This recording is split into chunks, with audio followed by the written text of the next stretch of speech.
আমার ছোট্ট সোনামণিরা, সিজারে হয়েছে কারা কারা দেখি? সিজারে, যে হুজুর আমি সিজারে পৃথিবীতে এসেছি, হাত তোলো। কয়েকজন হাত তুলছে, মাশাআল্লাহ, ঠিক আছে, অসুবিধা নেই, হাত নামাও। এটা একটা প্রাকৃতিক নিয়ম।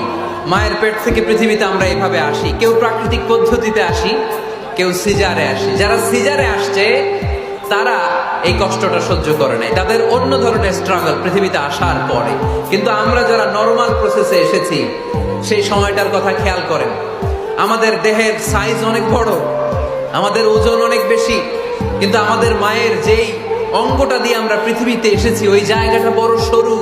খুব ছোট্ট একটা জায়গা দিয়ে এই বিশাল দেহ নিয়ে আমাকে সংগ্রাম করে আসতে হয়েছে, ঠিক কিনা?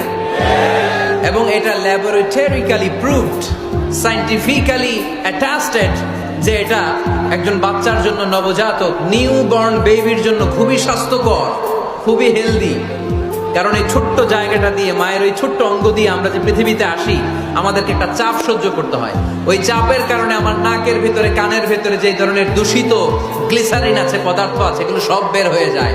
আর এই প্রচন্ড চাপটা আমাদের দেহটাকে কর্ম সহিষ্ণু হয়ে গড়ে তুলতে সাহায্য করে। কোন সুবহানাল্লাহ। সেই দিন আমরা স্ট্রাগল করে পৃথিবীর বুকে এসেছিলাম। যেদিন মায়ের পেট থেকে যুদ্ধ করে আমাকে পৃথিবীতে আসতে হয়েছে, ওই দিন আমার কান ছিল? এখনকার মতো কানের শক্তি ছিল? এখন যে হাতে শক্তি, ওই শক্তি ছিল? ওই কঠিন পরিস্থিতিতে যদি আমি সংগ্রাম করে টিকে থাকতে পারি, বর্তমান সময়ে আমাদেরকে কেউ আটকায় রাখতে পারবে না, পারবে না। ইন্নাকা কাদিহুন ইলা রাব্বিকা কাদহান ফামুলাকি।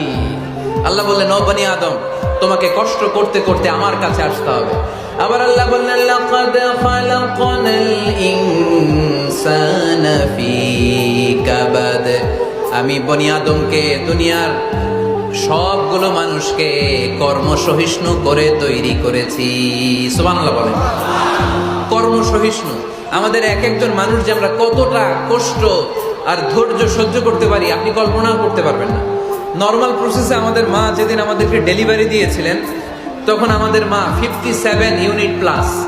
সুস্থ মানুষ ব্যথা সহ্য করতে পারে 45 ইউনিট। কত ইউনিট?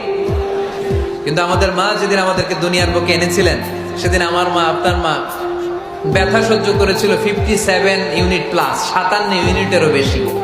এই ব্যথাটা সাধারণ কোনো ব্যথা নয়। একটা অ্যাক্সিডেন্টে আপনার দেহের 20টা হাড় বা হাড়টি ভেঙে গেলে যত ব্যথা, তার চেয়েও বেশি ব্যথা আমার মা সহ্য করেছিলেন। আমার মাকে ওই দিন এই ব্যথাগুলো সহ্য করার তৌফিক দিয়েছিলেন কে? তাহলে কি পরিমাণে কষ্ট সহিষ্ণুতার, কর্ম সহিষ্ণুতা নিয়ে যে আমরা জন্মাই, আমাদের কোনো ধারণাই নাই। এজন্য আমি প্রায় বলি, ছেলে মেয়েদেরকে, সন্তানকে ননির পুতুল করে গড়ে তুলবেন না। ছেলে মেয়েদেরকে কষ্ট সহিষ্ণু করে গড়ে তোলেন। প্রতিকূল পরিবেশে কি করে নিজের অস্তিত্ব জানান